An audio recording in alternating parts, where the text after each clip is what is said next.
Presented by KJ Bhojpuri.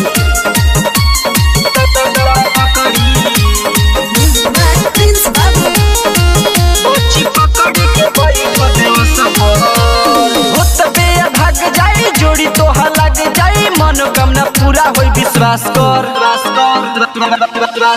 भूतबे भाग जाई जोड़ी तोहा लग जाई मनोकामना पूरा होई विश्वास कर होई रेलन 10 बाबा के लकड़ी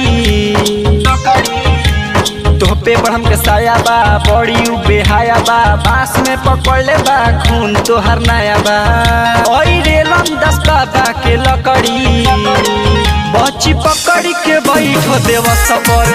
हई रेलन 10 बाबा के लकड़ी बच्ची पकड़ के बैठो देवस पर भूतबे भाग जाई जोड़ी तोहा लग जाई मनोकामना पूरा होई विश्वास कर भूतबे भाग जाई जोड़ी तोहा लग जाई मनोकामना पूरा होई विश्वास कर हई रेलन 10 बाबा के लकड़ी बच्ची पकड़ के बैठो देवस पर हई रेलन 10 बाबा के लकड़ी बच्ची पकड़ के बैठो देवस पर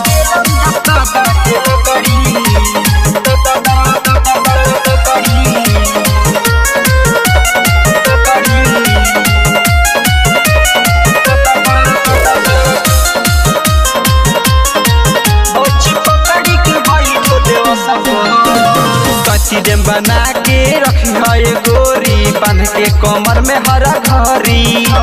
लागी न कवनो हवा रेलन बाबा के हवे ई जड़ी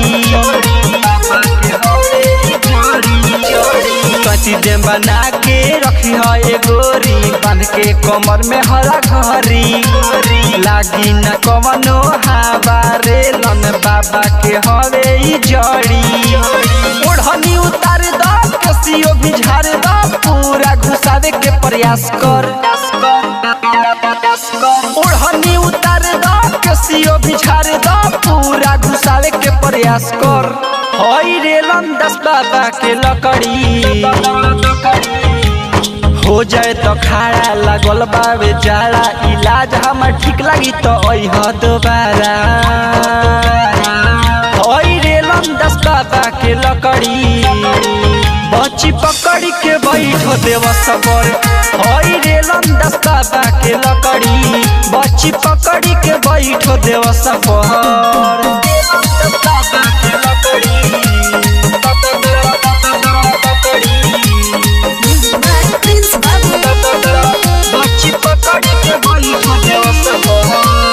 राइटर विजय नाम हवे सभे कहे रेलन 10 बाबा मंगल सोमवार शुक्रवार के खाली लागे यही जा सभा नंदन नीतीश नाम हवे सभे कहे रेलन 10 बाबा कबीरपुर के चेवड़ में खाली लागे यही जा सभा अमित साजन सोनू मिलके रहिए दोनों बुची रुके के परी रात भर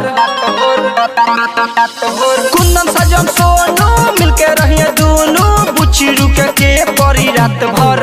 हई रेलन 10 बाबा के लकड़ी देह आशीर्वाद हो रहबू आबाद हो ससुरा गइलो के बाद करबू हमके याद हो हई रेलन 10 बाबा के लकड़ी बच्ची पकड़ के बैठो देवस पर हई रेलन 10 बाबा के लकड़ी बच्ची पकड़ के बैठो देवस पर मेगा रिकॉर्डिंग स्टूडियो ईश्वरपुर।